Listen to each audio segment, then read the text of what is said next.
the real enemies of Israelis and Palestinians. There is a mutual enemy. We are not the enemies of each other. We are not the problem of each other. We are the solution of each other that have common enemy, which is the mistrust, the hard feelings. We can solve this conflict by starting a process of reconciliation first. When we get rid of the hard feelings, we will be able to find 10 scenarios for Jerusalem and the borders and the settlements and the right of return, these hard issues of this conflict. But what is preventing us from being able to think in open hearts and minds and trying to find solutions is the hard feelings. We hate each other, and we need to fight incitement and hatred that is controlling most of Israelis and Palestinians.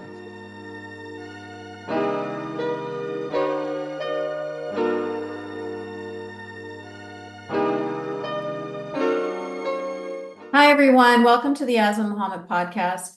Today, my guest is a man named Samir. Samir joined the Fatah party in Palestine at the early age of 14 during the first Intifada.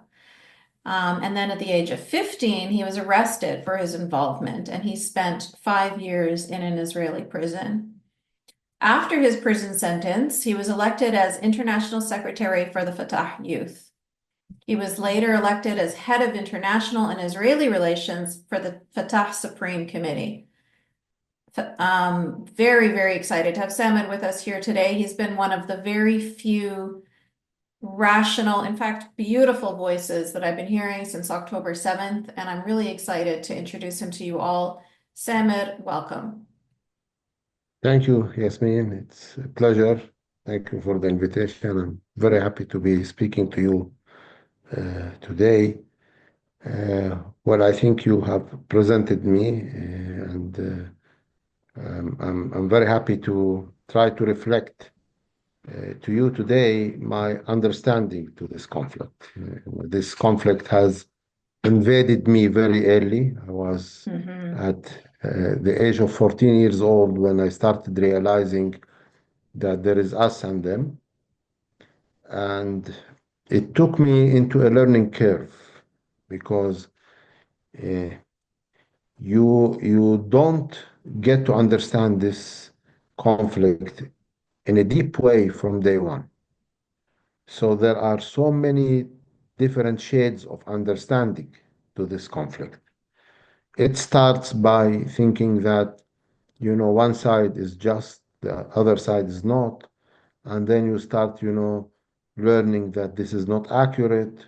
There is always, different way to see things until you come to a level of understanding where you are able to discover this conflict from the eyes of the other. And if you are not able to see things from the lens of the other side, you will not be able to understand this conflict. I've learned a lot of things. Of course, I am a mainstream Palestinian because I was mobilized into Fatah at a very early stage inside the prison to be the representative of the prisoners. And when I was released, I was elected to be the international secretary of Fatah Youth and then the coordinator of the Israeli file with the Fatah Supreme Committee.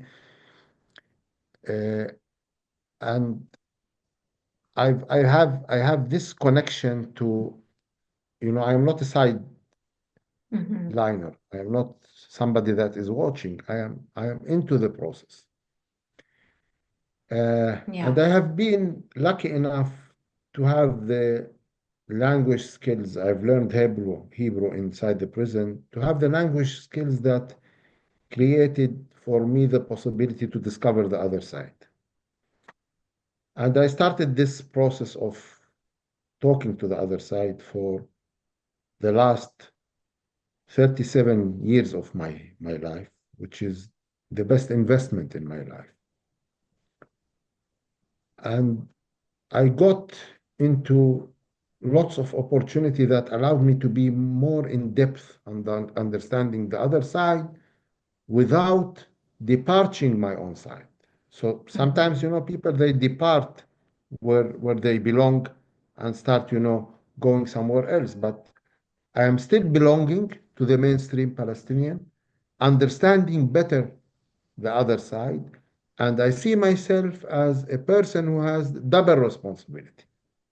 One responsibility is to try to bring my knowledge that I gain every day from every meeting, from every new Israeli that I start talking to, from every group that I meet, to bring this accumulated experience to be shared with my Palestinian brothers, my political environment inside Fatah and on the broader Palestinian society. Of course, I am part of the opposition inside Fatah. I am not the main. I'm not related to the current leadership. I'm trying also Hmm. to do a lot of change internally.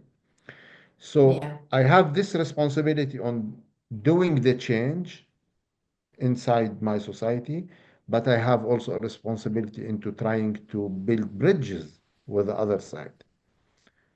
Big Maybe job. impacting them, maybe also reflecting a better understanding for the Palestinians on the other side, and try to understand them and make them understand us better. Yeah. And I've learned a lot of things, Yasmin, from this process.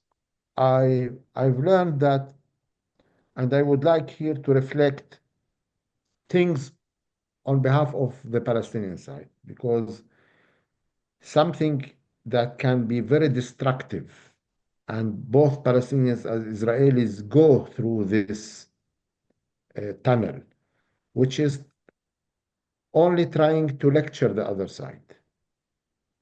I am more focusing on saying what should we do as Palestinians? What are the mistakes that we have done as Palestinians? Because Israelis and Palestinians, and mainly Israelis, you lose them when you start lecturing them. You lock their ears. They don't want to listen. So you achieve nothing. You will be yelling, but not talking. Hmm. And so this is lesson number one. Never lecture the other side. If you want to deliver a message, you need to set an example. And the other side is smart. They will pick up this message. It will impact them. Because something else I have learned about the Israelis from my long process of dialogue and engagement is that pressuring them, not only lecturing them is not good, but pressuring them is a bad technique. And we Palestinians, we have spent 77 years or maybe a whole century in this conflict trying to implement a strategy of pressure on Israelis, using violence on the ground and trying to mobilize diplomatically the whole world against Israel. This is a broken strategy. Whenever you try to pressure the Israelis, they become stubborn. They react negatively. The only way to achieve some positive progress with the Israelis is to try to to persuade them.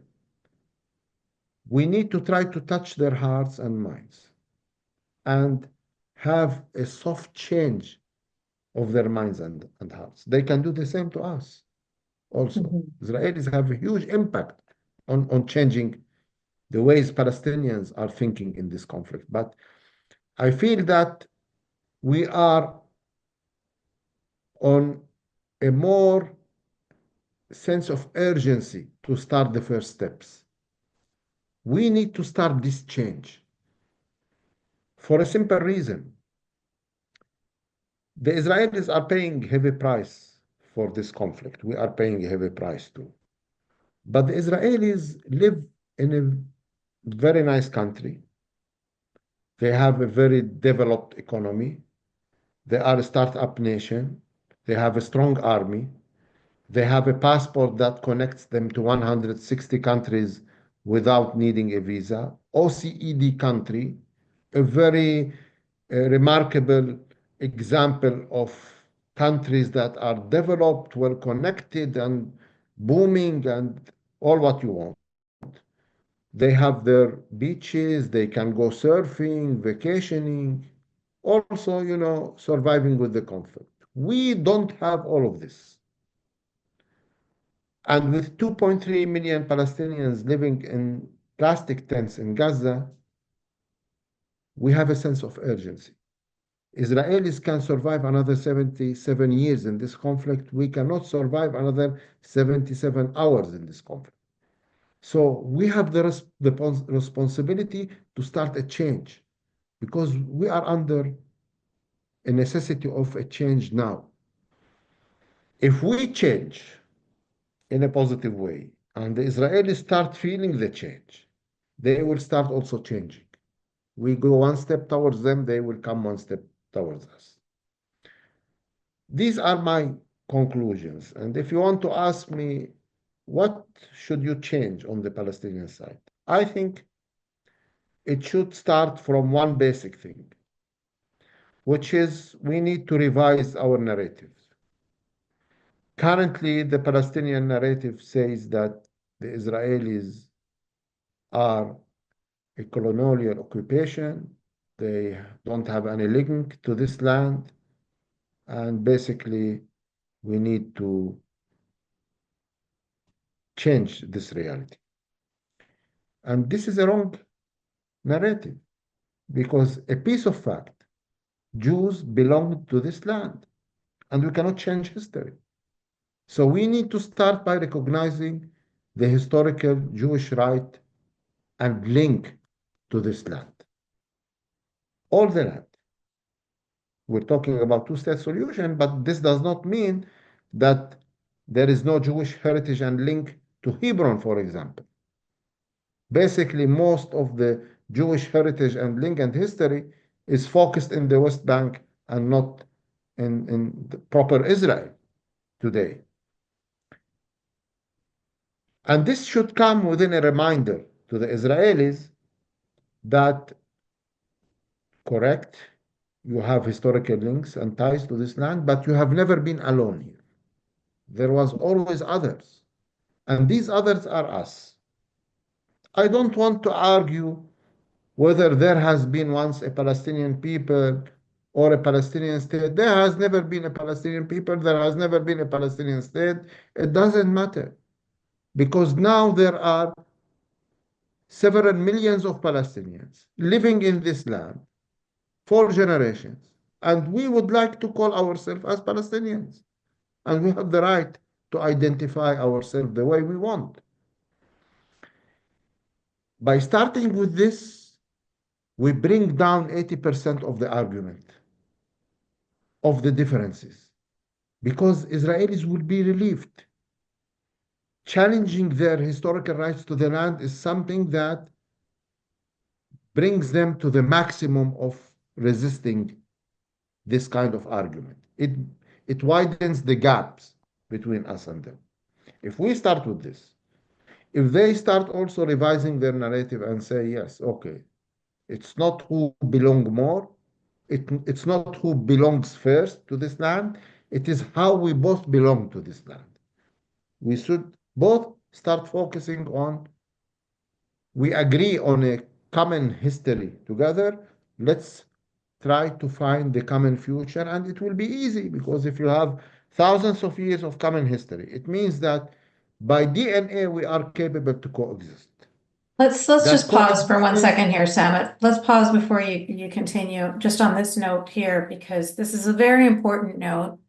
And this is something that has, unfortunately really permeated the minds of people throughout the West. This belief that this is Arab land, the Palestinians were living there, and a bunch of Jews from New York, from Europe, all came into the country, took it over, and are now claiming it as their homeland. So this is the narrative that is very common here. That's the narrative I was raised with, being a father from Gaza.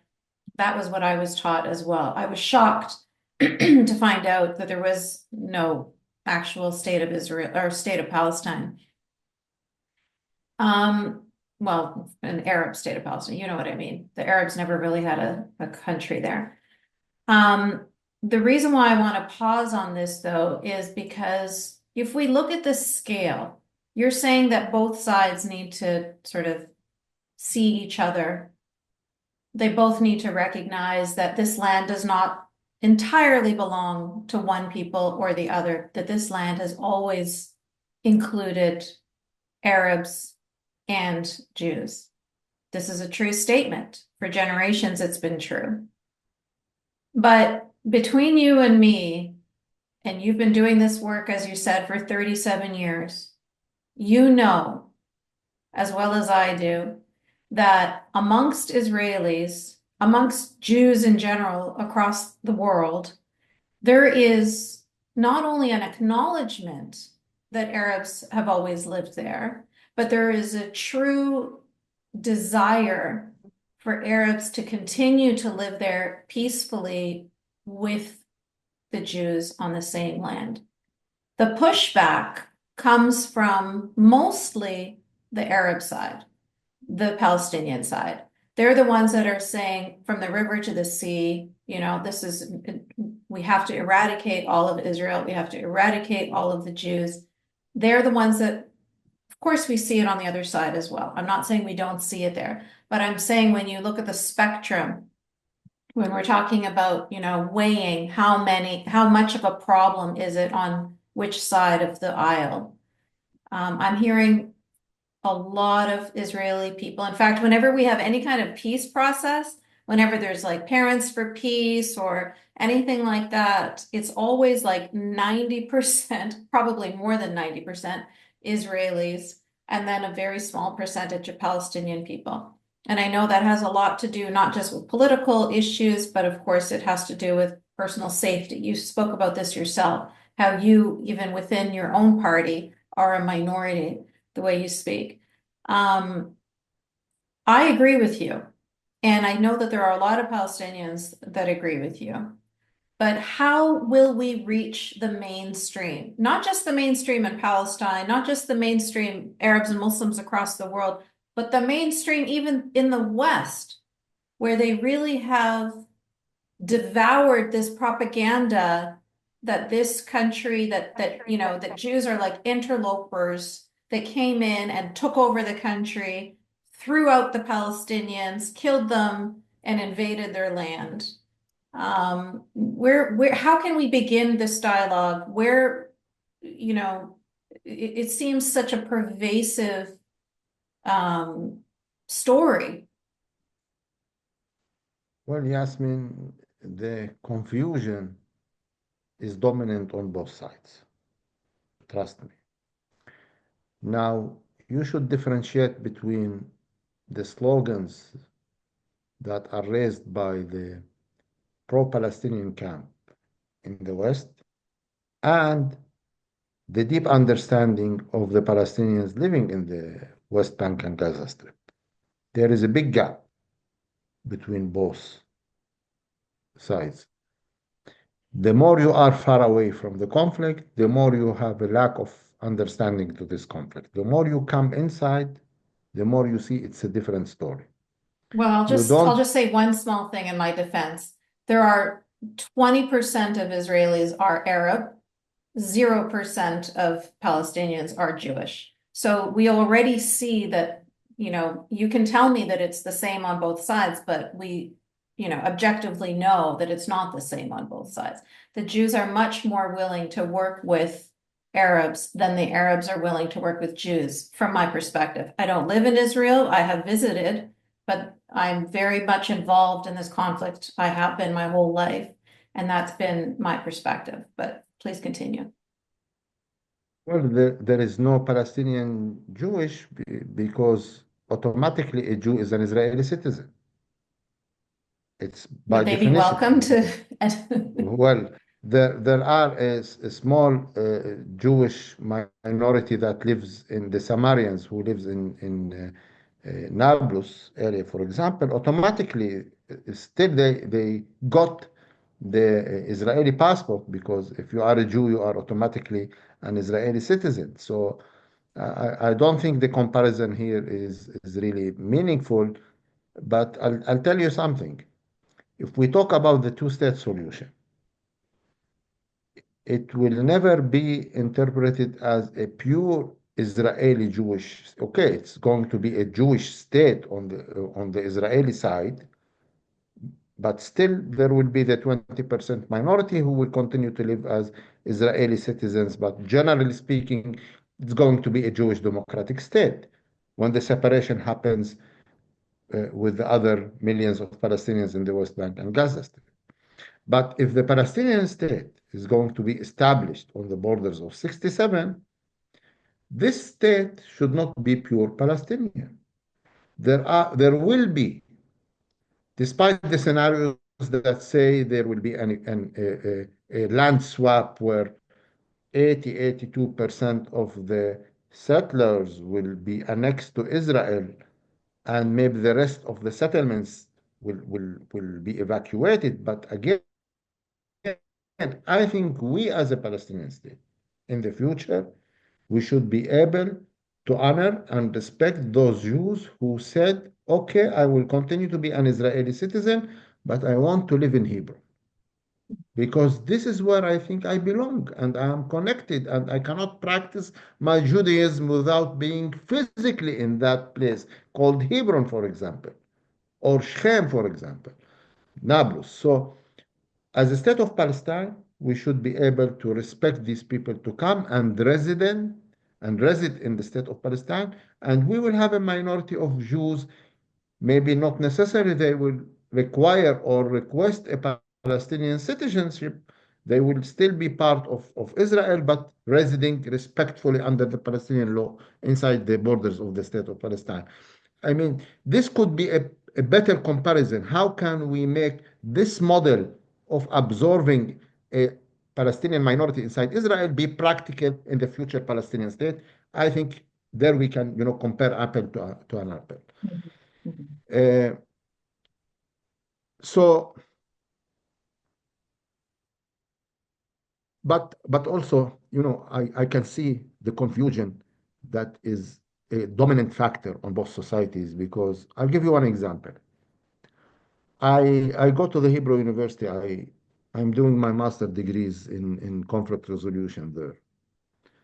And I see lots of the students from both sides, they put this necklace with the whole map. I can differentiate the Israeli from the Palestinian because the Israelis, they have the Golan Heights. The Palestinians, they have the same map without the Golan Heights. And both maps and necklaces are made in China and they wrap it differently and sell it to us. Now, does this mean that any of these students really have the intention and determination to throw the other side to the sea? Bullshit, because the fact that they come to the same university, the fact that they go to the same classroom and have lectures with the same professor and maybe do group work together, two Palestinians, two Israelis, each one with his necklace, but they are working together and trying to produce a good, research and have a highest marks possible. By nature, we are able to coexist, but our people are confused. And I'll tell you something, I was 10 days ago invited to a very right-wing Israeli American Jewish conference in Jerusalem. And it was, surprising that they invited me to, and it was also, I was very happy that I was invited there because I would like to have more contacts with this part of the Israeli society and this part of the Jewish community because it's more challenging to talk to them and the gap is big and it's very nice to have rare opportunities to discuss with them. But I I was sitting next to two old Jewish ladies from New York who came to the conference. And I looked at their necklaces and I discovered they put the wrong necklace. It's the Palestinian necklace without the Uh-oh. Golan Heights. And I asked them one question. From where did you buy these necklaces? And they said from the old city. And I told them, sorry, but apparently you bought the wrong necklace. This is the Palestinian. And then they were surprised and they took off the necklace. We are confused to the Mhm. extent that we put the other side symbol and we don't notice the difference. So the trends inside the societies are not genuine. They are not I part of the agree. DNA, part of I the completely agree. Yeah. mistrust, confusion. We are under the impact and effect of leaders that are pushing us more into a division than creating common grounds for years and years. And This this is has so an true. impact on the average Israeli and Palestinian. Yeah, Israelis and Palestinians, as much as it's going to anger probably both people on both sides to hear this, they are the same people. My father's family, when I watch an Israeli show, you might know the show called Fauda. When I was watching it, it was blowing my mind. It was uncomfortably creepy because so many of the characters, the Israeli characters on that show, look like my father's family. And I was like, this is so weird. So it's like, and when I went to Israel, it's the same thing. You were saying in the classrooms, you can differentiate between the Arab and the Jew because of the necklace and the Golan Heights, but you're not going to be able to differentiate by just looking at them. Physically, they look like the same people. We eat the same food. We have so many similar traditions and cultural aspects. Like we're more alike than we are different. But this, political issue has caused such it's going to cause such bad blood between the people because of literally blood. There's so much death and destruction and terrorism that has occurred, and so that is what's causing this sort of almost fake differentiation between the two groups of people who were, all living on this same land for generations. And so, of course, we'll have so many similarities in their cultures.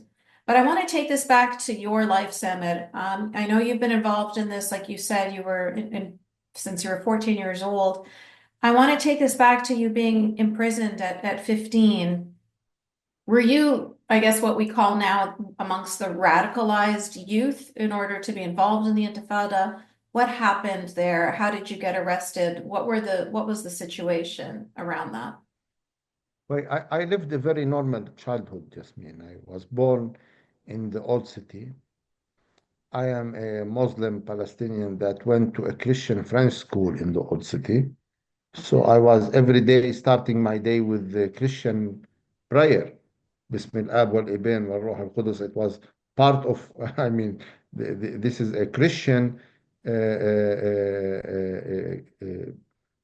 church school that I Hmm. attended. And most of the students there were Palestinian Muslims. And when I went back home, I used to go with my grandfather to pray in Al-Aqsa Mosque, the Muslim prayer. So in a way, there was a culture of diversity and acceptance. I couldn't realize there is any ethnical problems there in my city. I used to see the Jews going to the kotel or to the synagogues, and Christians to churches, Muslims to mosques, and it was part of my identity. I was doing piano lessons, I was learning languages. It's a very normal life until the first Intifada came. When the first Intifada came, the news was there. I was watching the news every day. They suddenly there was us and them. Nobody recruited me to anything, Yasmin. It just invaded me. And I think this conflict invaded also the kids and my age on the other side. So they were in uniform in jeeps. We were throwing stones with kufiyas, and it became part of our identity. But it was not recruitment. It was not the education system. It was not the family that was responsible on this. It's the political environment that forced us to be part of one side of this conflict. Uh, and yes, at that moment, I also was believing in from the river to the sea. But I am an example, a living example of how the change can be quick in no time. Because when I was in jail in November 88, Arafat from Algeria has launched the Declaration of Principles where he said, that's it, our national project is two states. We want to build up the Palestinian state on the borders of 67, and the rest of the whole land, 78%, should go to the Israelis. We're happy with the 22%. We celebrated this declaration. We jumped over the beds in the prison rooms, and we shifted automatically to a two-state solution in seconds, in no time. Part of the confusion now that is happening inside the Palestinian society is lack of leadership. Nobody is showing the Palestinians the correct way of thinking in this conflict. I'll give you one example. I went few months ago to a Palestinian university, Birzeit University, and I went into the cafeteria and I asked some students to gather and have a small, quick chat with me. So 26 students came as a whole group. I asked them four questions. Question number one, do you support the 7th of October? The 26 said yes. Question number two, do you support killing kids, elder women, kidnapping them from their beds to Gaza? 24 said no. So what is the 7th of October? Sometimes the question is interpreted in a way that we don't understand it. When you ask a Palestinian, are you pro 7 October? It is interpreted as, are you in solidarity with Gaza? Or is your cause just? But when you start talking about the details, no human being will accept it. And I am saying this as a person who was maybe the only Palestinian with a political profile who went in public in front of cameras and condemned Hamas in a visit to Kfar Azza, to the envelope of Gaza, just few months after the 7th of October. My third question was to this group: do you support violence against Israelis? 23 said yes. My fourth question was, will you participate in violence against Israelis? 21 said no. So what is it? Supporting violence against Israelis, but I don't want to take part of it, let somebody else do it. It means that by nature, I am not violent, and I don't want to do it, but I am a little bit angry. I have hard feelings. This is the challenge, Yasmin. The real enemies of Israelis and Palestinians. There is a mutual enemy. We are not the enemies of each other. We are not the problem of each other. We are the solution of each other that have common enemy, which is the mistrust, the hard feelings. We can solve this conflict by starting a process of reconciliation first. When we get rid of the hard feelings, we will be able to find 10 scenarios for Jerusalem and the borders and the settlements and the right of return, these hard issues of this conflict. But what is preventing us from being able to think in open hearts and minds and trying to find solutions is the hard feelings. We hate each other. Yes, I mean, hatred is there, unfortunately. And we need to fight incitement and hatred that is controlling most of Israelis and Palestinians. So, and I test this every day. I can tell you that sometimes you work 6 months to convince somebody to have a meeting. Once this meeting happens, in 1 hour, you become friends. In 1 hour. It's just to overcome the psychological barriers, just to try a little bit to unlock the heart and see the common humanity that we have shared together. I mean, how can't I feel the pain of an Israeli kid killed? Why not? Why shouldn't I assume responsibility and ask for apology and pardon on any Israeli innocent human being that lost his life in this conflict. Why shouldn't the Israeli be able to feel the Palestinian pain too? There are 18,000 kids who lost their lives in Gaza, and I don't think that these people have something to do with Hamas. So, before being Israelis and Palestinians, we are human beings. We should very much discover our common humanity. You are on mute, Yasmin. Sorry, I was saying I 100% agree with you, and I completely hear what you're saying. And I think that maybe now, with hostages still in Gaza, with people still grieving their friends and family, because Israel is such a small country, everybody knew somebody who was hurt on October 7th, if not killed or kidnapped. Um, it's so difficult to have this conversation now. It's like people are in active trauma, both sides, right? So, I feel like the more terrorism that happens, the less chance of this, what you're talking about, this dialogue, this seeing the humanity in each other. We need some time for people to feel safe enough to even approach speaking to the other side. But what's happening now is Israelis are becoming just as radicalized, maybe not just as, but they are becoming radicalized just as the Palestinians have been radicalized.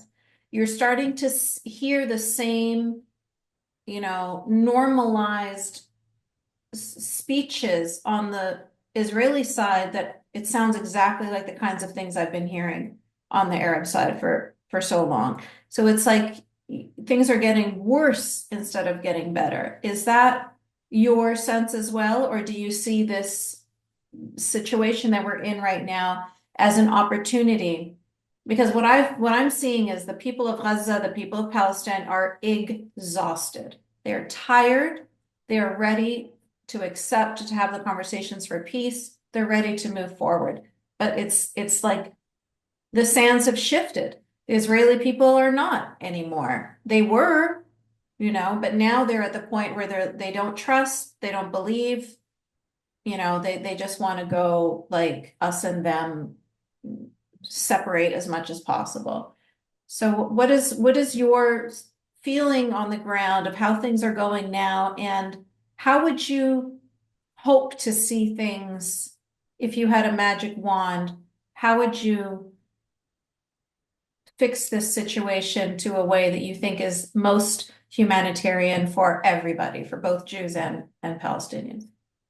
Well, I totally agree with you, Yasmin. I think the hostages issue is an open wound Mm-hmm. that the Israelis will not be able to heal and recover unless it comes to an end. I mean, unless the last hostages comes back from Gaza to Israel, it will be very difficult to take the Israelis onto a trip of reconciliation and starting, dealing with the trauma. And yes, the trauma is deeper on the Palestinian side because of the size of destruction and human loss in Gaza, which is beyond the imagination of a mind of human beings.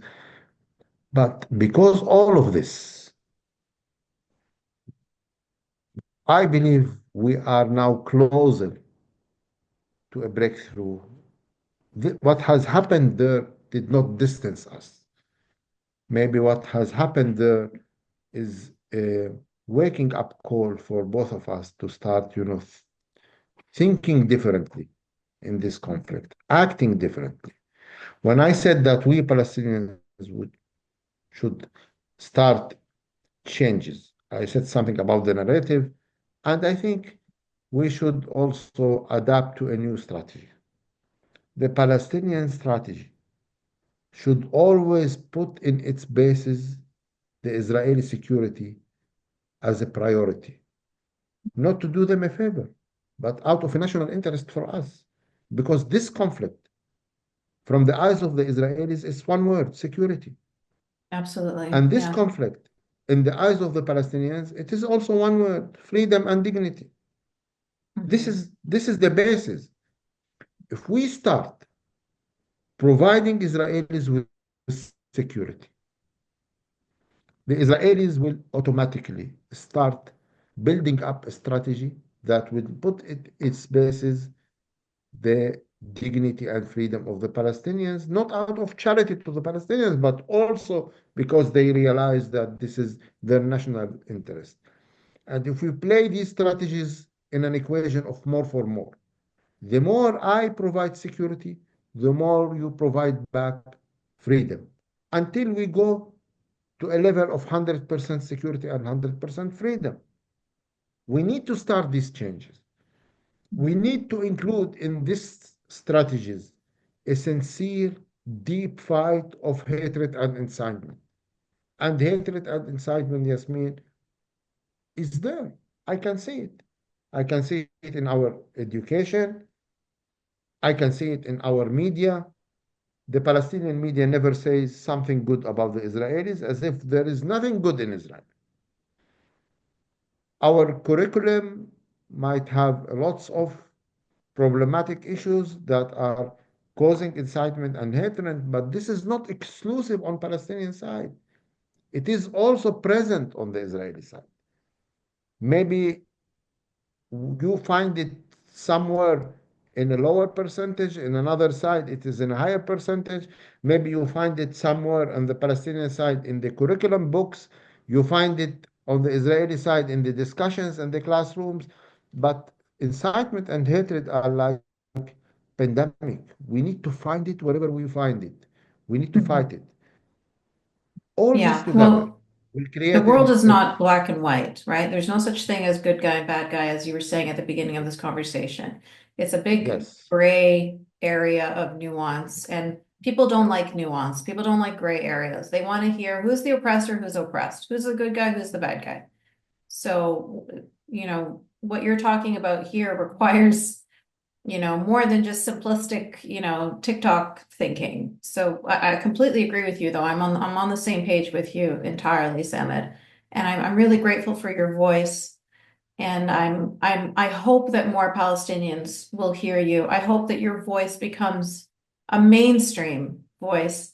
It breaks my heart to see what's happening in Gaza, to see what's happening in the West Bank, even because they're also suffering because of what Hamas did, right?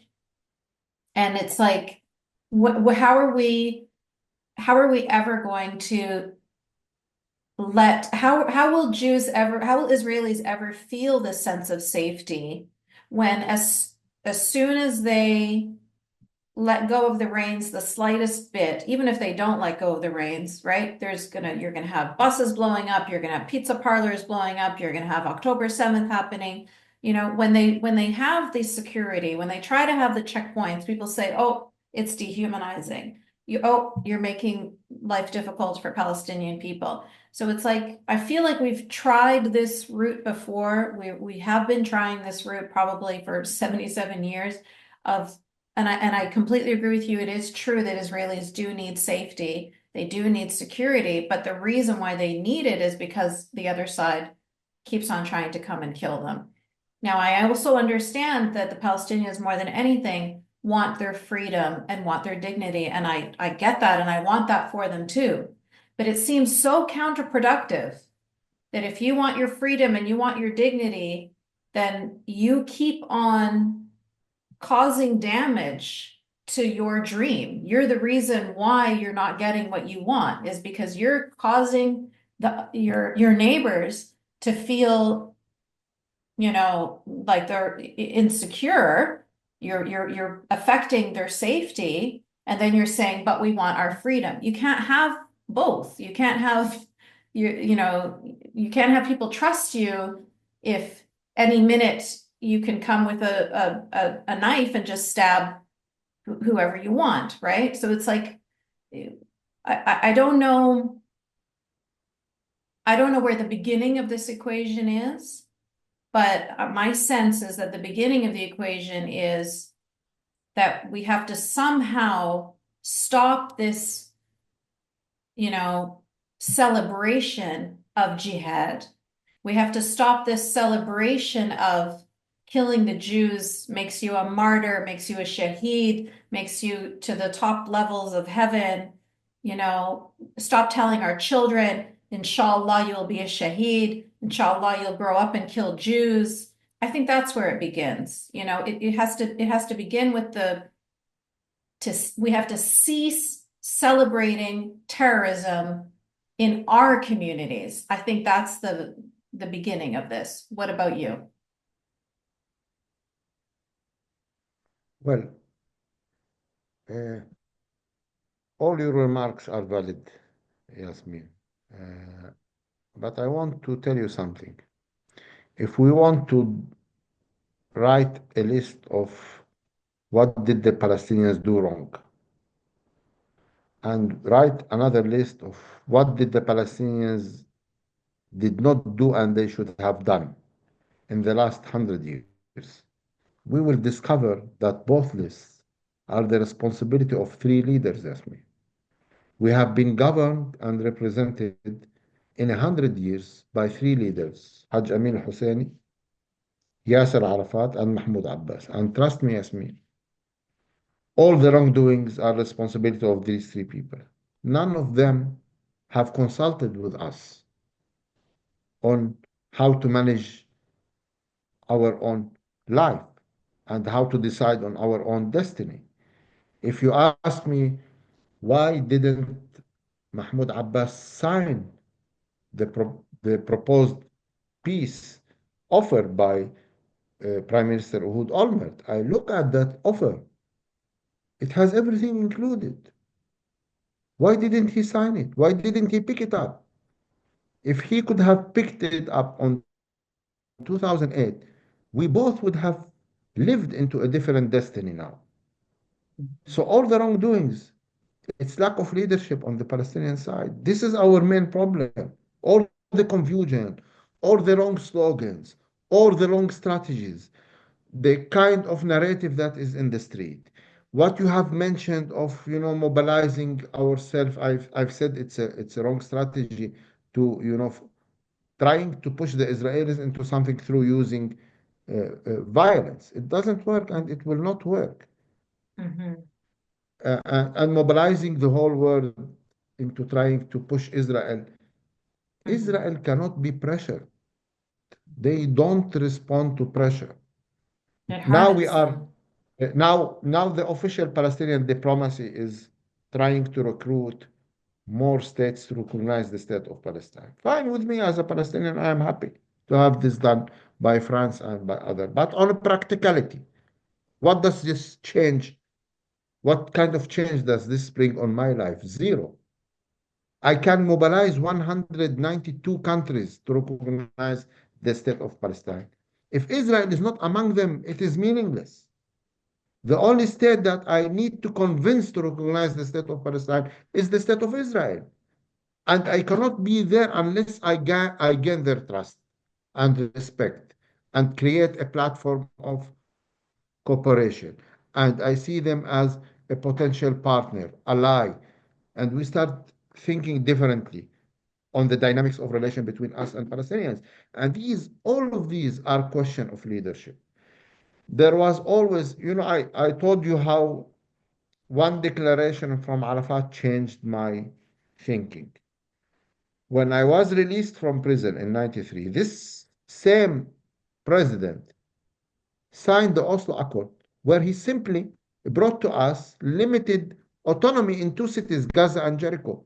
Again, we were very happy and signed in and mobilized ourselves in buses and went to Gaza to receive the leader that brought us limited autonomy. It tells you, whenever you provide some hope to Palestinians, they sign in. Sometimes the anger, the language, the hatred, the violence is part of, we- they are desperate. Nobody is leading them towards hope. The Palestinians now are fed up from the corruption that Abbas brought upon them in the West Bank, and they are fed up from the destruction that Hamas brought upon them in Gaza. They are desperately looking about a third way of leadership that can supply them with construction, replacing corruption and destruction. Hope. When every Palestinian will start waking up in the morning and thinking that today is going to be a little bit better. Now we woke up in the morning and we are sure today is going to be worse than yesterday. So it's leadership. The Yeah. Palestinian problem is only leadership. If a proper leadership comes, understand the Israelis, find partners, work together with them, and start creating a better dynamics, changing the narrative, the language, the way of thinking, prohibiting by law the use of violence. Because again, if we are talking about statehood, statehood, we need to start by ourselves recognizing the Palestinian state, and instead there is only one arm. It can't be that any Palestinian who possesses a gun can declare war any moment he would like and go and shoot an Israeli, or any militia group like Hamas can declare war in the morning of the 7th of October and collectively take 2.3 million Palestinians in a suicide attack against Israel without Mhm. consulting with them, stealing Yeah. their lives and destroying their homes and erasing Gaza from the map Yeah. the globe. So, They're paying the in a way, if price we for want it to all be a now. state, we need to start acting as a state. Mhm. By law, we should have a law that prohibits using violence. We, as a state, if we would like to declare a war, we declare it as a sovereign, like Israel declares war against Lebanon when needed, or Gaza when needed, or wherever. So there is a lot of changes. I agree with you.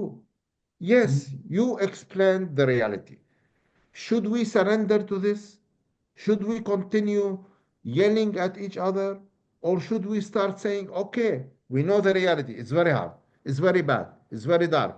There are mistakes on both sides. Each side should now start fixing his own problems Yeah. and stop lecturing the other. Because Yeah. also inside Israel, there are certain issues. Israel Mhm. now is passing into a process of changing its maybe shape of the wonderful democracy in the Middle East, the villa in the jungle. Lots of Israelis are concerned about the changes that are happening in the Israeli politics and in the judicial reforms and etc. So there are things that are worrying us all over. You have mentioned that we are going into a process of Radicalization. radicalization, while the whole Middle East, Yasmin, is going into a process of moderation. Look Yeah. what's happening in Saudi Arabia. Amazing. Yeah. One Yeah. young leader, one person, Mhm. the royal prince, crown prince Mohammed bin Salman is not yet 40 years old. He was born in 1988. He's 37 years old, and look at the changes, the dramatic big changes that has reforms that have he has introduced to the Saudi Arabia. So Yeah. the whole Middle East is going into a process of moderation, while we and the Israelis are going into a process of radicalization. It's This ringing a is bell. true. We need to start somewhere. Say that Mhm. we need to start steps of changes. It's not enough to pinpoint the mistakes and the wrongdoings. It's more important to assume internal responsibility and say, Yeah. we need to start a change. And trust me, Yasmin, I'll tell you something. One day in the 70s, when there was the other October war, Israelis hated the Egyptians. There were 3,000 Israelis killed in that war, okay? And every Israeli hated the Egyptians. One step from President Sadat coming and visiting the Knesset turned the hearts of the Israelis. Israelis loved him, loved the Egyptians. And Begin, have anybody imagined that Begin will withdraw from Sinai and take off the settlements and sign peace treaty with Israel? Nobody has imagined this. It happened. So a dramatic change can happen immediately with a change of leadership on the Palestinian side or the Israeli side. One side, if it change, it will help a change on the other side. And I have a task on myself to try to mobilize and do and start this change inside the Palestinian political life and system. If we do this change, then it will open the doors of change on the other side. These are the dynamics that we need to push for. Yeah. This is a very good point that you're making too, because the internal changes need to happen first, because of course Sadat was assassinated for his, wanting to make peace with Israel. So we can't forget that we have internal problems that we have to deal with. And just like the Israeli side, obviously they also have internal problems that they have to deal with. So we're dealing with both problems simultaneously. But another good point you made was that, and this is good news, with the Arab societies, is they can change very quickly when the leadership changes, as like you gave the example with MBS in Saudi Arabia. So this is good news for Palestine, for Gaza, for the region, that if there was proper leadership, a leader like you, who spoke like you, who had a mind and heart like yours, the changes would be immediate. They would be a lot faster than they would be in more individualistic societies, right? Because Arabs are such a collective, sort of tribal society. And when the leader says something, I mean, when UAE started to normalize relations with Israel and they started having like the Israeli flag in the supermarkets when they're selling, Israeli pomegranates and whatever, I wrote to my friends and I was like, is this for real? Like when I was there, you used to black out the word Israel from the maps. The phones wouldn't even connect to Israel. Like, I can't believe this is happening. And she said, Yasmine, you know how it is in our countries. As soon as the leadership says something, everybody follows suit. So it's like all of what I saw and what I felt and what I experienced, the raw, aggressive anti-Semitism. It's like this. As soon as the leadership says we've normalized relations, everybody's like, oh, okay, cool. We've normalized relations. That's not that's good news for us if the leader is a good leader. But like you just showed with Palestine, unfortunately, they've had three leaders who were not interested in the peace process, who were interested in their own, whatever power plays that they were interested in. But I completely agree with you, and I hope, inshallah, it will be you or somebody like you who will next lead the Palestinian people into this hopefully future of peace and prosperity for everybody in the region, whether you're a Muslim or a Jew or an Arab or an Israeli. I think all of us are really exhausted and we really just want to see some kind of peaceful, positive resolution to this. And obviously, I think there's a lot of people in Israel that are very unhappy with the current government there as well. So, you kind of need both hands to clap, you need both sides to work together. You need the leadership on both sides to be, in agreement towards a common goal of, peace and prosperity for all people.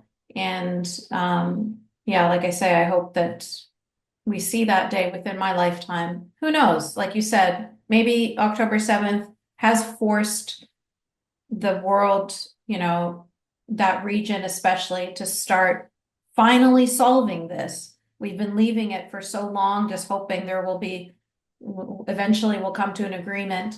And it's like something has to be done to end this once and for all in one way or another. We can't just continue this bloodshed, switching sides, bloodshed constantly for another 77 years. Well, you will see it in your lifetime. You are very young, Yasmin, and you will see it very soon. I think Inshallah. let us keep our eyes on the coming Israeli election. Yeah. If some positive changes happen on the Palestinian side, on leadership level, if we start this kind of positive language and dynamics with the Israelis, we will help Israelis to vote in a direction to bring a leadership that might, look and consider into a priority of political breakthrough. We have the Saudis that are now advancing. Next week we have the Trump visit to the Gulf, and I think a lot of dynamics are happening there. So the whole world is not waiting for us. The whole world want to proceed. The Americans Exactly. now are interested to do a deal with the Saudis, whether the Israelis are joining or not. And, you know, nobody is waiting for anybody now. Enough There is waiting. Yeah. positive dynamics. We We're moving need forward to now. Yeah. join this train before it leaves the station. I Yeah. think a change in Palestinian leadership is going to happen definitely. Abbas is in his 90 years old, a Mhm. very old man. There is an election in Israel in November 26.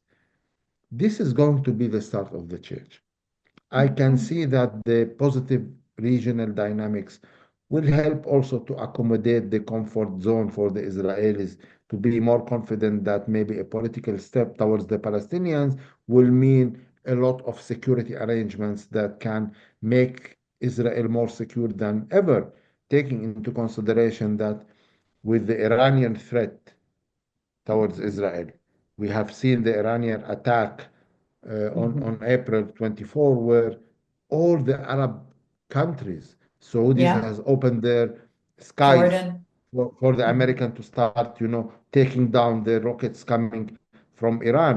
The Jordanians took off in the sky with their air force and started also 80% of the rockets the region protected Mhm. Israel from. Mhm. And the rest, Yeah. the Israeli army handled. In a way, this was an example, and it was during a war in Gaza where the popular mood in these Arab countries was very against Israel. And yet its leadership took a responsibility into, protecting Israel from the Iranian attack because we know that the whole region is targeted by Iran. That we Yeah. as Sunni Muslims are the enemies of the Iranians historically. It's not only the Jews and the Americans. So we understand these dynamics of belonging in the region. And we understand, and I think this could help a little bit when the Israelis will start realizing that suddenly there is an opportunity where Israel will become a villa in a nice neighborhood, not a villa in a jungle, where Mhm. everybody will endorse Israel and ways of cooperation, and everybody will start to be an ally against the real threat that is coming from the Iranians, That's whether right. Trump will do a deal or not with the Iranians. So there is a lot of positive dynamics, Mhm. regardless the pain, the hostages, the wounds, the Mhm. suffer, the Mhm. sadness that is controlling now a cocktail of feelings. I can tell you, trust me, it's a cocktail of feelings, the same cocktail of feelings that is, controlling the hearts and minds of Israelis and the Palestinians. These hard feelings are in common between us because we are both suffering. It's a Yeah. sad reality. Anyhow, out of this common suffer, there should be a window of hope. It's there. We need to be Beautiful. looking more, currently we are focusing both our eyes on what has happened on the 7th October and the war in Gaza. Okay, it's part of the past. It will end. The hostages will come back. We need to shift one eye to the future. We can't keep both our eyes in the past because if we keep both our eyes in the past, we will stuck there forever. We need to Yeah. have The one eye in hostages the are still future. not home, so that's present. It's not really past yet, but Well, yeah. it will come to an end. It will come to an end. It's not Mhm. going. The question here is how can we bring them back? Yeah. More of the How can same? we move forward? With Yeah. more military operations? I mean, the Israeli army, Yeah. Yasmine, has done everything possible. There's no Don't more. think that Yeah. What the more can you Israeli do? army in the 18 months saved something. They've tried everything. So Hmm. maybe it's not only the military operation. Maybe it's the Hmm. political horizons that can bring them back. Everybody, I want the Israeli hostages back, but I think we need to be smart into finding the way that brings them back. Yeah. Most of the Israelis don't think that, the target of the war should be a priority of defeating Hamas. And what is the definition of defeating Hamas or the ultimate victory? 70%, 80% of the Israelis would like to see the top priority of hostages coming back, and they believe Mhm. that the war is maybe affecting their safety and not helping in bringing them. So the argument is not about bringing them back or not. The argument is how Oh, smartly we can use tools to really bring them back. yeah. Yeah. This is very well said, and I really appreciate your insight and your perspective so much. I'm really grateful for you to come here and to share all of this with us. You're giving us all a lot of hope. Like I said, I really hope that your voice becomes louder and louder and in fact becomes the mainstream. And I hope that's what people here in the West, those are the voices of the Palestinians that we will hear instead of over here, we're just hearing the very radicalized voices. And there seems to be, well, there is a very clear perspective here that those radicalized terrorist voices are the mainstream because they are the loudest and they're the ones that are reaching these shores. But that's not the truth. They, like with every group, Well, it well, is always the the radicalized and violent ones are the violence and loudest. terror and radicalization is not in numbers the majority, Yasmin. Yeah, Their voice is never louder, is. unfortunately. Yeah, The for majority of sure. Israelis and Palestinians are capable and want and are looking for coexistence. It's just this camp has its voice lower than the other minority Yeah, camp that has its voice louder. We need to raise the voice. yeah, 100%. That's what is 100% missing. agree. Yep. Thank you. You're absolutely correct. And I hope through, the people that are watching this podcast now, whether it's on YouTube or you're listening to it, I hope you will share this and continue to get Sandwich's voice, spread across the globe to get his voice louder and louder because his is a Palestinian voice that the world needs to hear.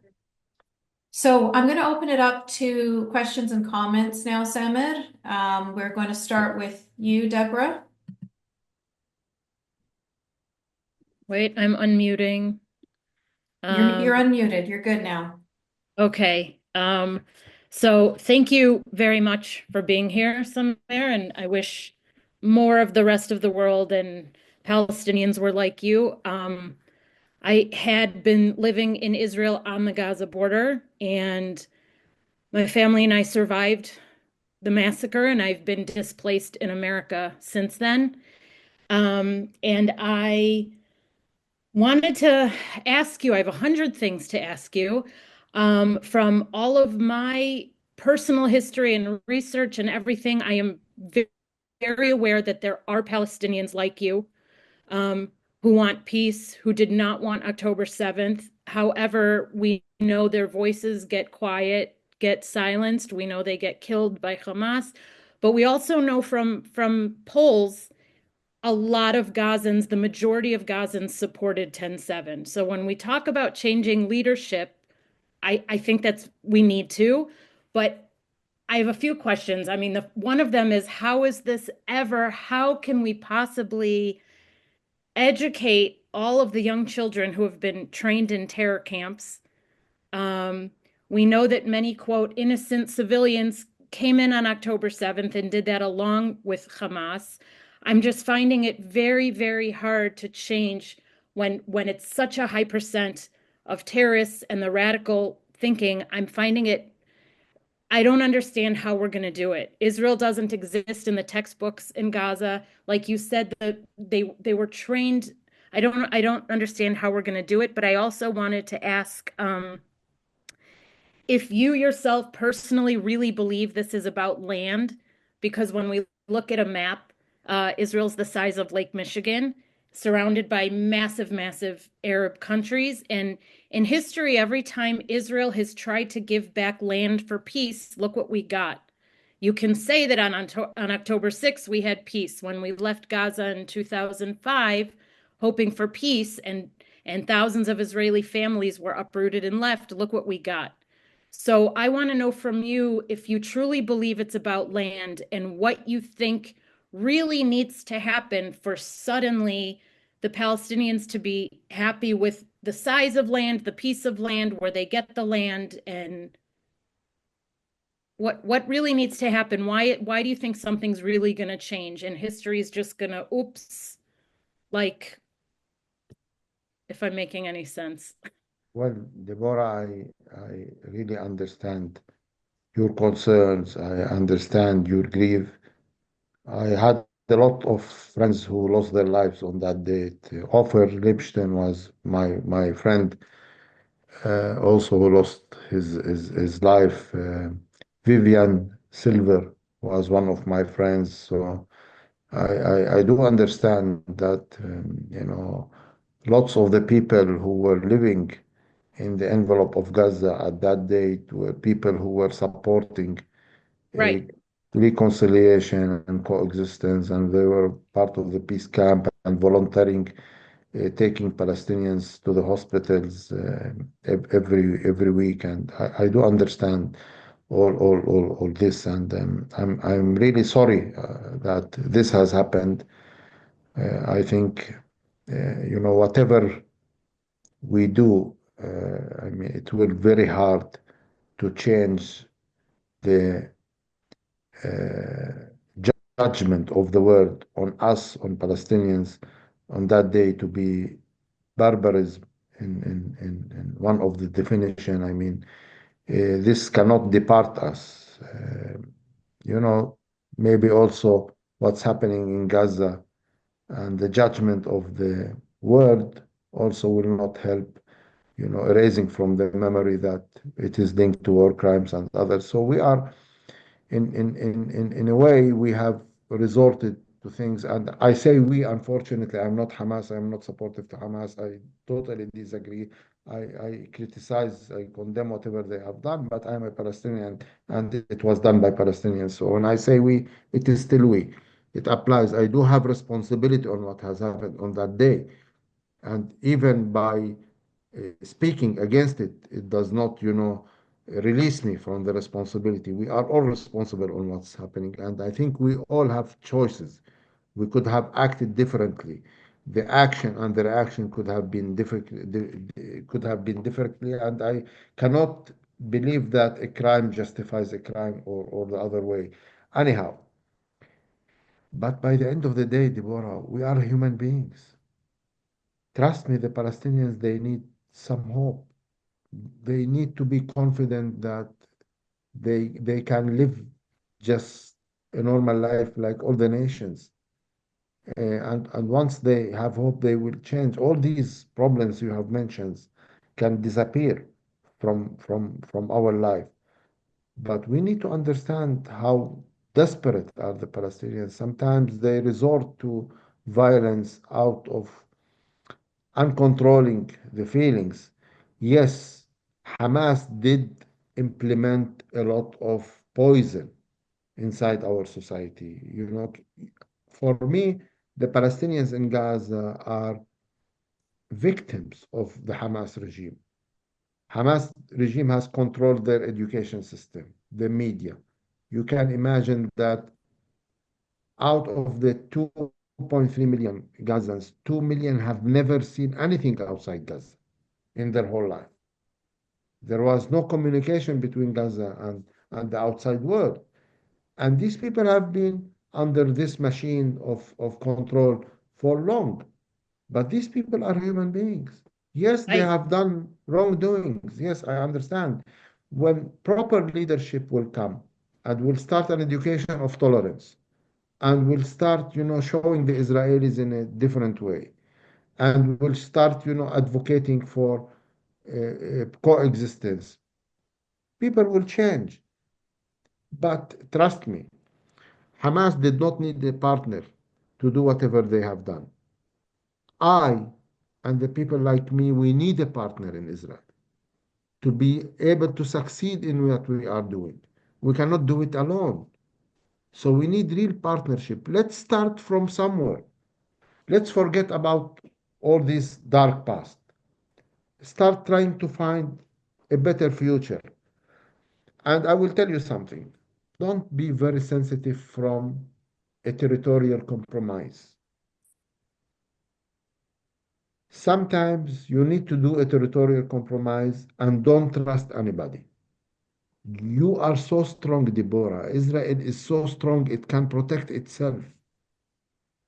And it's not only by keeping controlling millions of Palestinians, you can protect yourself. Let me tell you something. And it's a question that is coming from a Palestinian that condemned Hamas, not because somebody asked me to condemn, because I felt we need to stop a moral collapse from our side.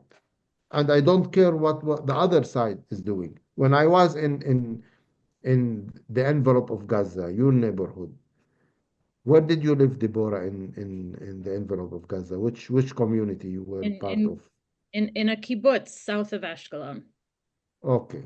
So I was in Kfar Aza, for example, and Kfar Aza was only 1 kilometer away from Beit Lahi and Beit Hanun. Okay.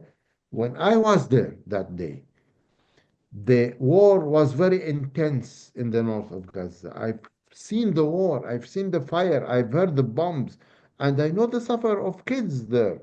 Okay, I didn't want to turn my back there. At that moment, I wanted to show my responsibility on what happened here in Kfar Aza in the name of my people. And what's happening there in Gaza is not my responsibility. It's the responsibility of the other side. And I leave it to them to judge it. But I wanted to condemn what I have done. One question that I would like to ask you, Deborah.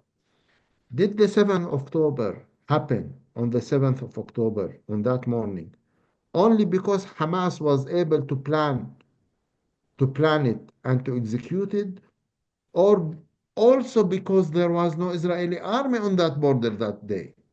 Well, but Unfortunately, that's not the unfortunately, point. But that's not the point. unfortunately, yeah, yeah. There's one country that just wants to live in peace and be left alone. And then there are countries surrounding it that just continually attack. October 7th wasn't the first time. My children sleep in the bomb shelter. We've been Yes. having rockets from Hamas for years. I just want to live in peace. So I'm Okay. sure there are Palestinians in Gaza that want to live in peace, but the point right now is why didn't my army protect me? That's like kind of, with all due respect, that's a ridiculous response to me. They shouldn't have to be protecting me. They Well, shouldn't have to. They I shouldn't have have been to. speaking, We I shouldn't have have to been, have a It's border. a Gazans built my house. They come in freely. They built my home. it's a There's, fair question, Deborah, and it's a question that many Israelis have been asking, and I Deborah, I think have been that's kind of speaking unfair for you to for say one it's hour and ridiculous. 20 minutes only criticizing our side. I have been speaking for 1 hour and 20 minutes but only criticizing what we should. So maybe sometimes I can say one small critic about what has happened on the 7th of October. If there was 40 Merkabahs and 20 Apaches, the 7th of October wouldn't yeah, have happened. I, And Israel I'm, can protect its borders. you're totally right. And I'm not honestly, happy with my government, but it's not an answer. Just, I'm asking like how when there's what's really the answer when there's a country we're not just randomly sending rockets my we're not just randomly ever attacking or doing anything. How, and October 7th wasn't the first time. So how, what are yeah. we supposed to do? What is Israel, and I didn't vote for Bibi and I'm not a fan of him personally, but what is Israel? What are we really supposed to do? Because in history, when we keep giving back land, we keep getting attacked. I'm not saying there aren't Palestinians like you that really want peace, but what should be done? What do you think really Well, needs? I can only answer what we should do. What you Okay. should do, I leave it to you. Okay, I Well, know my it's not the responsibility. government, but what could really be done Sorry, from Israel? Deborah. I'm sorry. I can't. This is going to start to just turn into a Okay, debate okay. between you and Samir, and there's actually about 4 or 5 other people that have questions. So if you could just let him respond, and then we'll have to end this question. So Well, the Samir, go way I ahead. see it, the way I see it, Deborah, the 7th of October has happened not because there was a Palestinian state. It has happened because of a lack of a Palestinian state. It has happened because we all contributed that Hamas continue to be the regime ruling in Gaza. We, as also Fatah and the leadership of the West Bank, we, if Abbas has allowed the elections of 2021 to happen, there could have been a different leadership in Gaza and the West Bank, and we could have been able to prevent the 7th of October. We could have just, took back the control of Gaza, but he blocked the elections and he contributed to push the 7th of October. The 7th of October is our responsibility, Deborah. And I apologize. And I ask the pardon of the Israelis on what has happened. It is a wrongdoing. I'm not justifying it, but I'm saying also there was something that could be done. You Totally. know, somebody from Israel allowed 3 billion USD to come, the poison money from Qatar to Hamas, you know. So it is not only a pure Palestinian responsibility. It's mainly a Palestinian responsibility, but it is also an Israeli responsibility. There was a lot of mistakes there. I can fix my own mistakes. You need to decide and to revise if maybe there was something that Israel could have been done or should be doing in the future. Okay, I don't want to give ideas or to lecture Israel on this, but I think we should be able to revise our own wrongdoings, our own mistakes, and collectively come and say to each other, I apologize. I need to change. And you can also determine if maybe there was one mistake that Israel should fix. Maybe only one. I think there are lots of mistakes we should think how to change. But, you know, assuming responsibility internally is a very good process to start, you know, doing the change. We need to depart that terrible history and start a little bit seeing how we can fix things in the future. We need to try it, Deborah. I'm not sure we will succeed, but at least we need to I need to gain your trust. I need to heal your pain. I am your process of uh, uh, uh, you know, curing you from the trauma. It's the Palestinian that will help you if you can see some hope and change that is happening on our side. I can repeat the things that we should do, and I will continue trying to do them. And then you need to find a way also of taking some other steps in order that both of us meet midway and start, you know, fixing the wounds of the past. Okay. Sam. Thank you. Thank you, Deborah. So Sorry, I I know we're start by not going to get to apologizing, it. Deborah. Mhm. I start by apologizing to you. I start by requesting your pardon on what has happened to you on that day. I hope this is a start. This is what we can do at the moment. And let's overcome our pain and start working together. Thank you. Thank you, Sam. Mars, you're next. Thank you, Yasmin. Samir, I really appreciate the effort to try to build bridges between the Israelis and Palestinians, but I think that there's a major elephant being left out of the room. You mentioned people like Haj Amin al-Husseini. So I think most people in the audience know about this, but he had a lot of correspondence with Hitler, and he brought in a lot of anti-Semitic tropes along with Russian propaganda and whatnot back into the Middle East during World War II and just poured rocket fuel on a fire that was already burning over there. And like the elephant I mentioned in the beginning of what I was saying is anti-Semitism. I don't believe that the situation over there is about land. I think a lot of it, if not all of it, is fairly steeped in Jew hatred. In my question is, I don't believe there can be a sincere peace process, the ability to establish any kind of two-state whatsoever. You see the results of what happened to that with Yasser Arafat during the Oslo Accords, and the results of that just ended up destroying the Israeli left. How do you propose to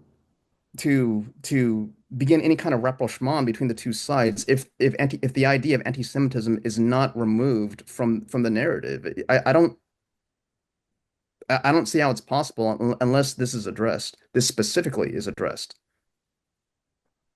Well, I'm totally against any kind of hatred, whether it is anti-Semitism or Islamophobia, and I think we need to treat them equally and fight them equally wherever they exist. But I'll tell you something. Anti-Semitism is not part of the Middle East. Anti-Semitism is part of Europe history. and it's not part of Palestinian history, and it's not part of the Palestinian present, and it will not be part of the Palestinian future. I live here, Mars. I live here in Jerusalem, where 40% of the inhabitants are Palestinians, in a city that 30% of the medical doctors and nurses are Palestinians saving lives every day, Jewish lives. And I don't agree that there is anti-Semitism here. With respect, I visited Israel 3 years ago as part of a delegation, and I'm well aware there are Palestinians and Muslims that do not subscribe to anti-Semitism, of course, but I'm talking about the people in the surrounding areas. Well, I'm speaking about the Palestinian-Israeli Of course. relation. Okay, there is a political issue here. There is a misunderstanding of this conflict on both sides. There is a mistreatment to this conflict on both sides. There is a game of mutual blaming that never ends. And there is a very bad dynamics that is uh, dragging us more and more into this conflict that seems that has no end soon. But anti-Semitism, Mars, I visited a synagogue 1.5 years ago, and when I was doing the tour with a rabbi in the synagogue, and while we were entering to the praying room, I noticed a washing room next to the praying room. And I asked the rabbi, I told him, Rabbi, do you wash your hands before you pray? He said, yes. I discovered this similarity between Islam and Judaism, that we both wash our hands before we pray. And I have a lot of friends, and I see how we both fast. Jewish and Muslims, they fast exactly the same. Christianity, they have a different kind of fasting. In Christianity, when you fast, you don't eat meat and certain kind of food, but you continue drinking and eating other types of food.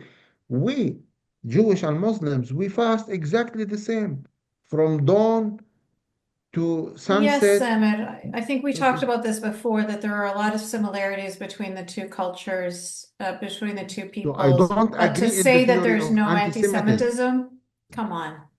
That's like saying there's no sand in the Sahara. Yes, Of course there's anti-Semitism. You know that.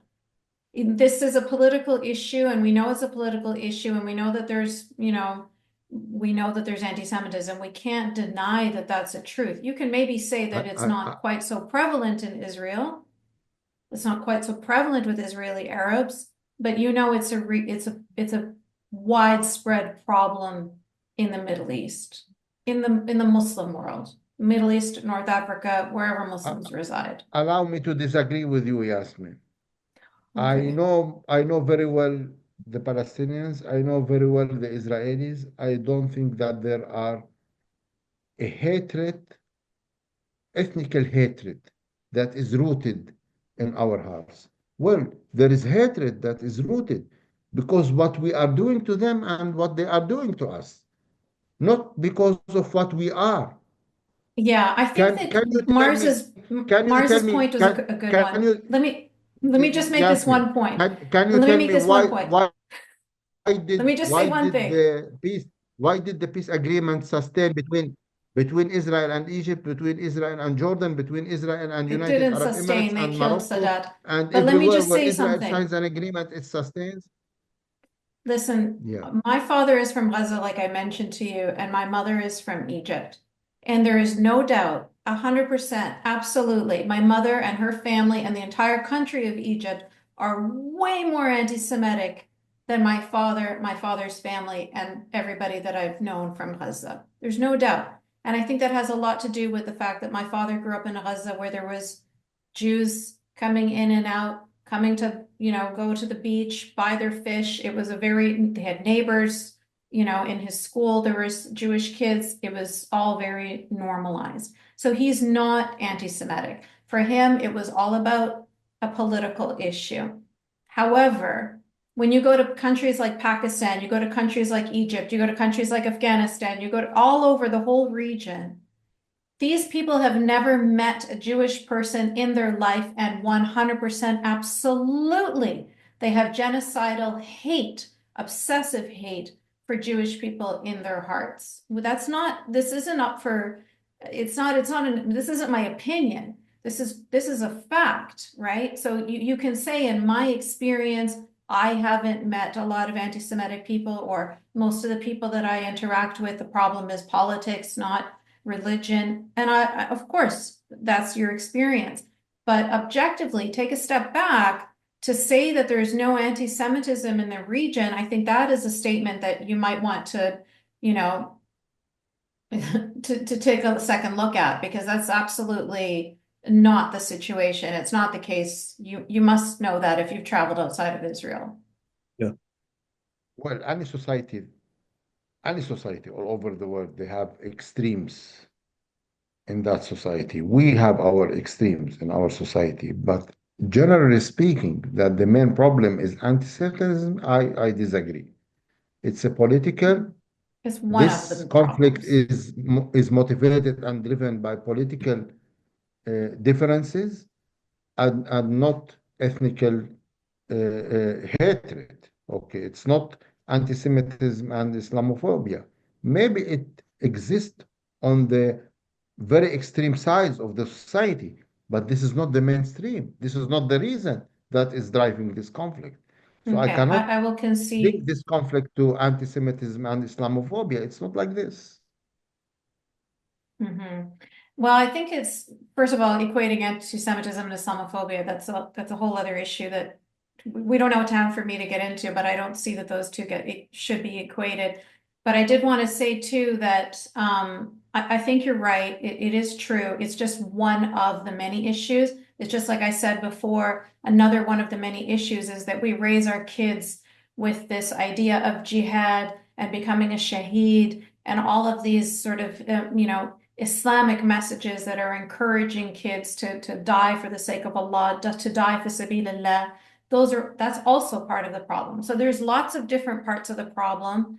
Anti-Semitism is included in there, religious, edicts are included in there. But I agree with you that it being a political conflict is probably the biggest reason for people in the region, for Palestinians living in the region.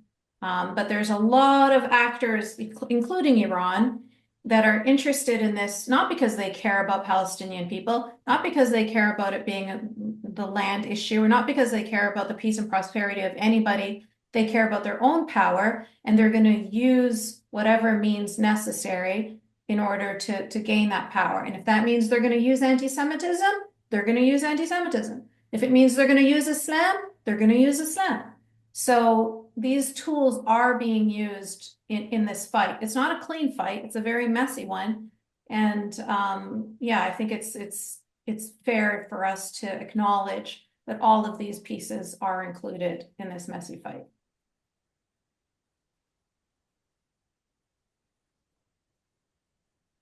I think you answered my question quite adequately. Thank you. Thank you, Marv. Okay, great. We are really running out of time, and we still have 3 more people. Samad, how are you for time? Are you okay to continue? Yes, I'm okay. Okay, great. Cindy, you're next. Hi, thank you so much. I mean, you've said so many things that have been on my mind that I'm just blown away that you're actually talking about this. And my question on a certain level is really simple, although it's complicated, as we've seen. But realistically, how do you and we, including me, actually remove the Muslim Brotherhood slash Hamas leadership in Gaza and also its influence around the world? And to tie back to what you were just talking with Mars and the issue of anti-Semitism, if I could just say something really briefly that really jumped out at me. I've come to understand that anti-Zionism is the Islamist form of anti-Semitism, because it, at its core, represents the idea that Jews can't be independent people, especially in the Muslim world. Whereas anti-Semitism out of Europe, which is essentially the Christian world, anti-Semitism is directly no Jews, kill Jews. Maybe it's rooted in Jews kill Jesus, or, whatever the old tropes are. So it's very, very different when you're dealing with anti-Semitism saying, oh yeah, Jews have no right to exist, as opposed to what's become sort of the leftist slash Islamist idea of Jews have a right to exist, perhaps religiously, but not to be independent in their own country where they're at heads with Islam. So again, getting back to my question, how do you, as a person, a Palestinian living in Israel, and me, as an American Jew living in California, I mean, how do we really address this thing that Hamas represents as Islamic resistance movement? Well, I mean, let's forget what is the position of Israel and what's the position of the whole world uh, when it comes to Hamas. I would like to speak on this issue from a Palestinian perspective. I think after what Hamas has done on the 7th of October and the tragedy that it brought upon Israelis and Palestinians, they need to be accountable to their doings, and they need to pay to it by exiting the Palestinian political life.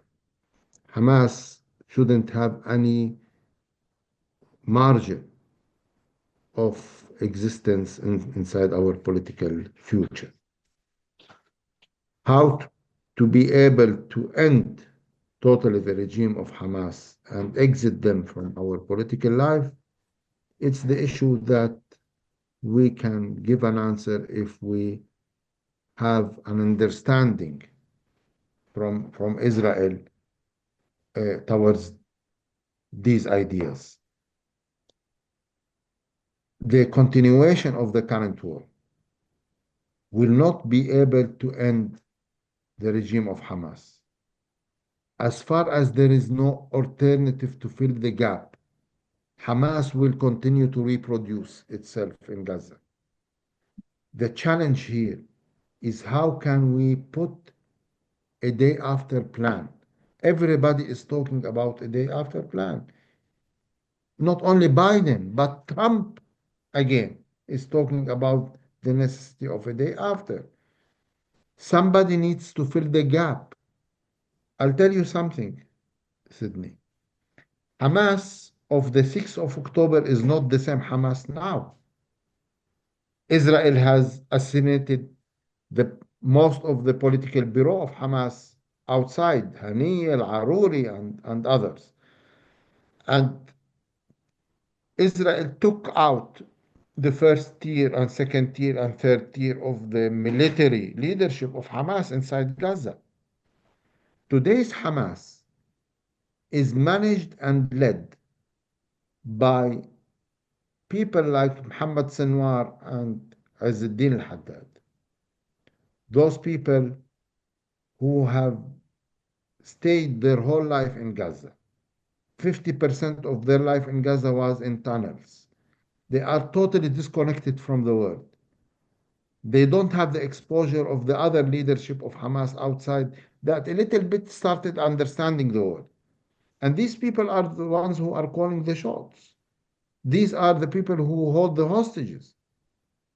And these people, the war cannot do something else to them.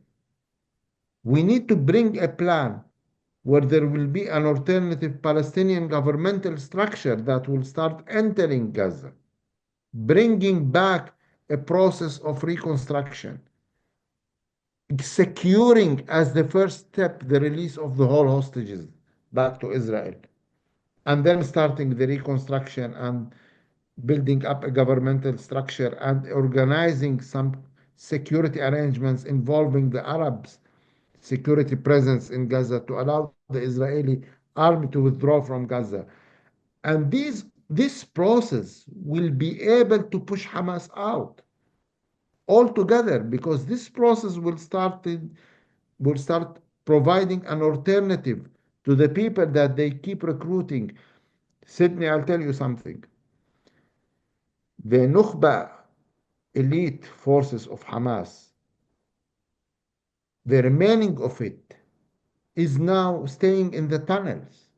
Those who are doing a little bit of fighting above the ground, they are the new recruited 16 and 17 and 18 years old Palestinians who Hamas manages to recruit against some food supplies or some small amounts of money. If a process of reconstruction will start taking these people into a decent job and rehabilitation, we will force Hamas to shrink more and more until it will be a group of radicals whom we or any other political governmental structure replacing Hamas will start by force dealing with them. The way Ben Gurion dealt with Al-Tilena, for example, at the beginning of establishment of Israel. But this needs partnership from the one who is calling the shots on the Israeli side, because whether we like it or not, Israel is the one that is controlling Gaza now. And we need to convince the political elite in Israel that this is a very important process and will lead to better results. Everybody wants to get rid of Hamas, but there are arguments about what is the best way to do it. I think continuation of the war definitely is not the way. Definitely. Thank you so much, Cindy. And thank you, Samit. And I do agree with you. There is not, even if we get rid of Hamas, it's a hydra. We're going to cut off one head, two, three other heads will grow. It's a constant issue with the Islamic extremists. Salvador, you're next.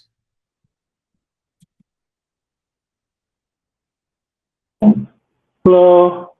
Oh, hello. Thank you. My question is, if you think that Israelis and Palestinians will be able to move around freely in the future, because it seems like in the past it was happening, and so maybe it's a possibility. Do you think this? You mean, Salvador, without checkpoints? What do you mean by move freely? Yeah, with or maybe with or without, yeah.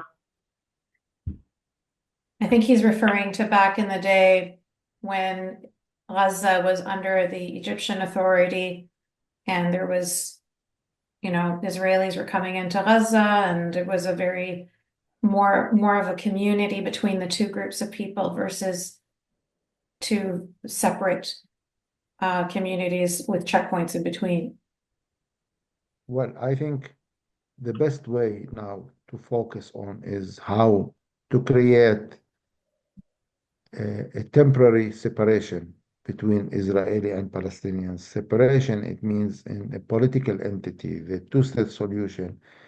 I lost hope of the two-state solution before the 7th of October. I thought that maybe the facts on the ground in the West Bank has defeated the two-state solution. But after the 7th of October, when I saw what has happened on the 7th of October, I again reorganized my thought, and I'm totally convinced that the best way now is to go into a separation, political separation between Palestinians and Israelis for two reasons. First of all, I do understand that the Israelis, the Jewish people, would like to live in their own independent, democratic Jewish state. And in a way or another, they cannot keep millions of Palestinians within the borders of that state. They need to separate. If we do this separation, we will have a lot of time to start again building bridges. Maybe sometime in the future, these two states will open the borders when we are more healthy, more, released from our hard feelings. It is a process. We need to work a lot of things, maybe I can come again and say maybe the anti-Semitism has penetrated some of the Palestinian society as a result of the general situation. Hatred is there, incitement is there, mistrust. It is on both sides. These hard feelings need to be dealt with. And then we need to create a mechanism of partnership. We need to believe that we are together the best allies to each other. Israelis and Palestinians can be the best allies to each other because we are so much into a mixed, complex situation that we need to be some kind of Europe. I mean, the German and the French hated each other and they killed each other and they went in the First World War and then the Second World War, and now they become one political entity. The European Union borders are open and they have a lot of cooperation. So this is possibility. Let's try to be optimism. Yes, there is a lot of hardship, a lot of bad experience among us, but we need to keep trying into getting rid of this reality and changing ourselves and changing this reality. So Salvador, one day I could see Palestinians and Israelis mixing and mingling and, choosing to resident in Tel Aviv, a Palestinian buying a flat in Tel Aviv, and an Israeli developing a housing project in Hebron.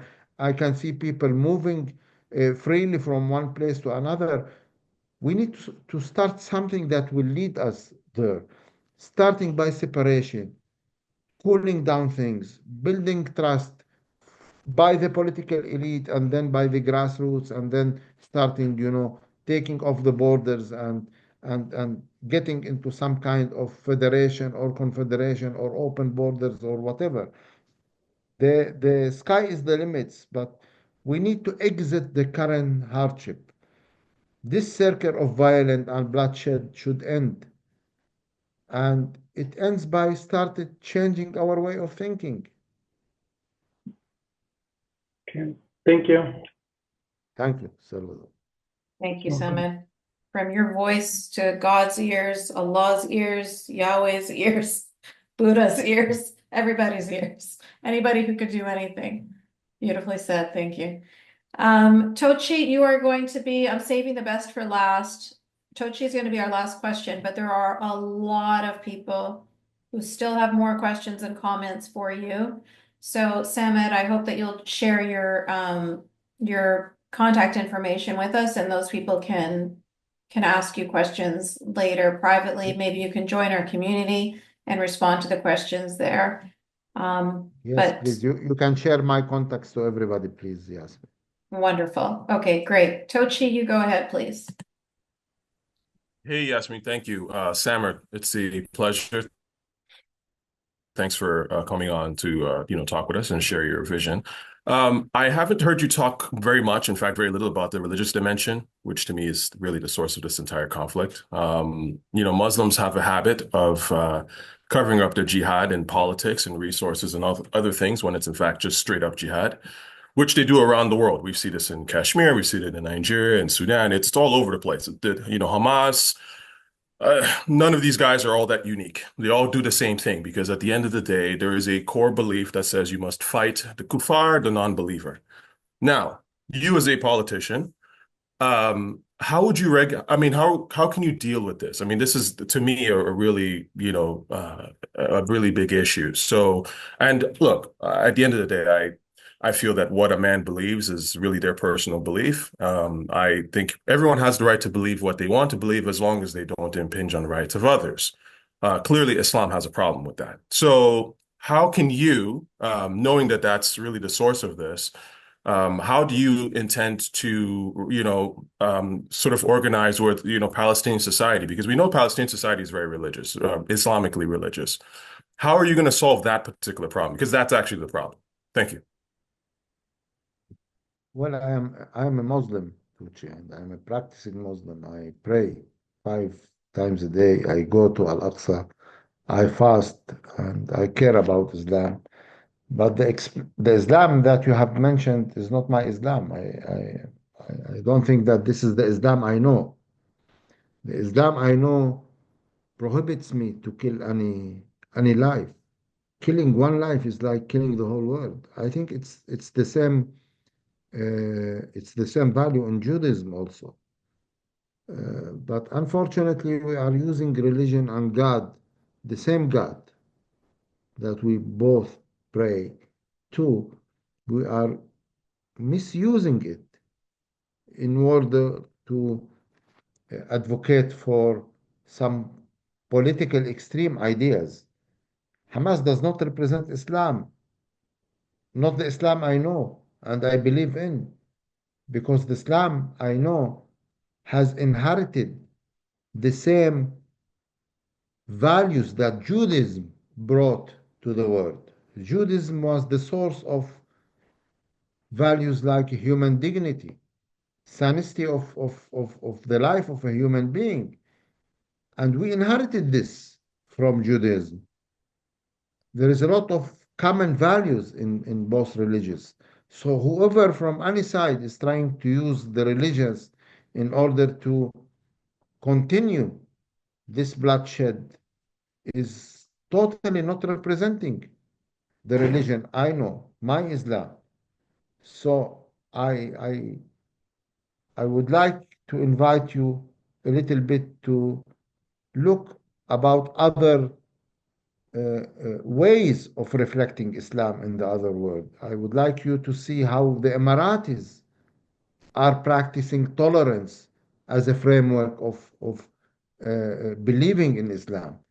So there are lots of shades of Islam that are not necessarily the right Islam. For me, Islam is moderate. For me, I would like to see Islam the way the Emiratis are understanding Islam. The moderate Muslims, the moderate Arabs. This is the real Islam.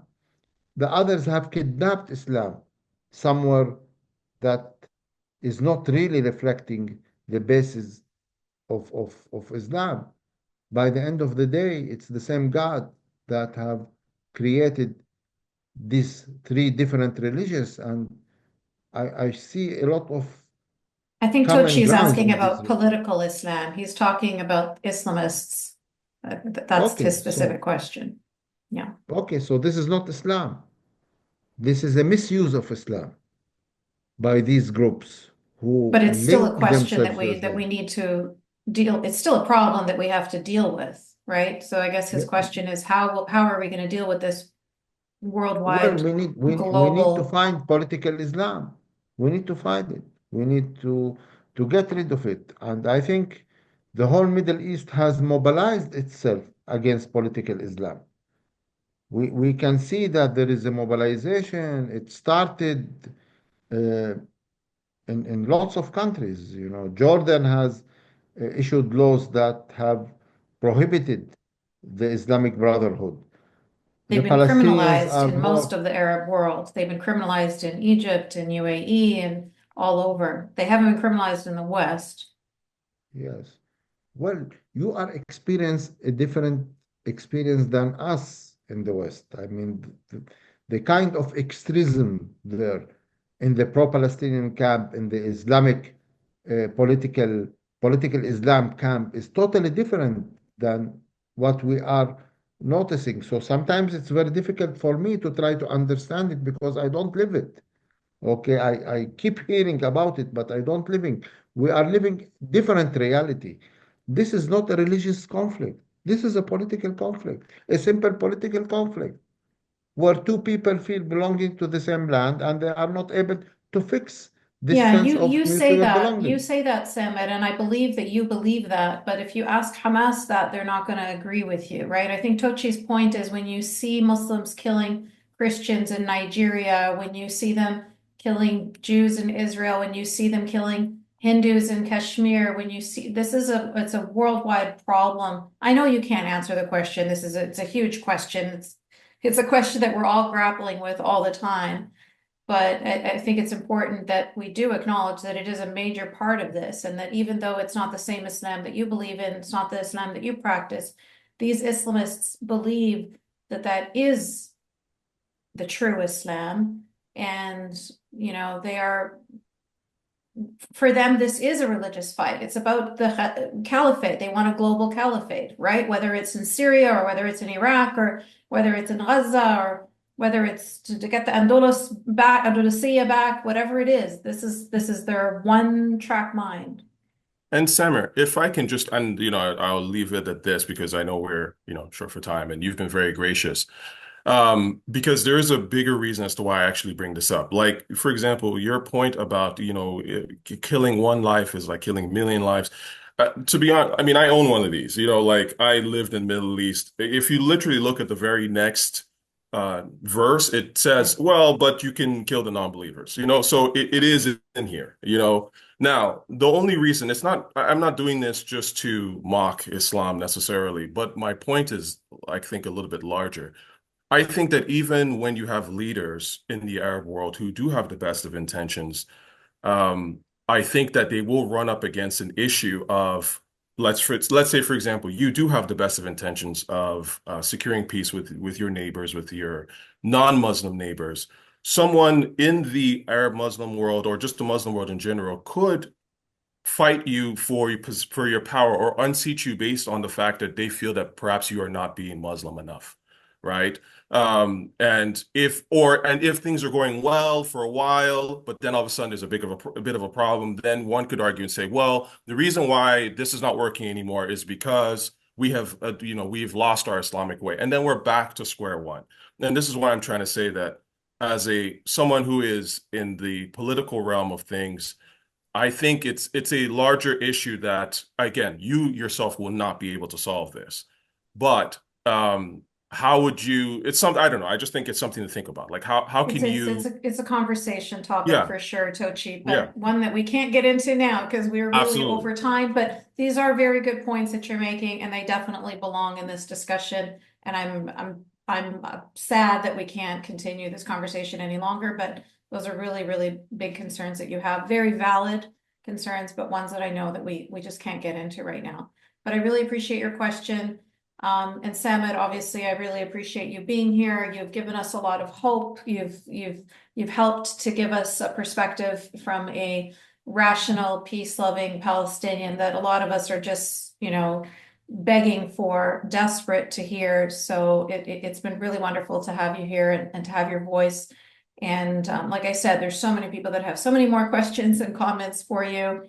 I will definitely let them know your contact information, and you can continue this conversation on our community as well. Sarah will send you an invitation to join us there, and then you can continue the conversation with my community so that they can all get the benefit of your responses.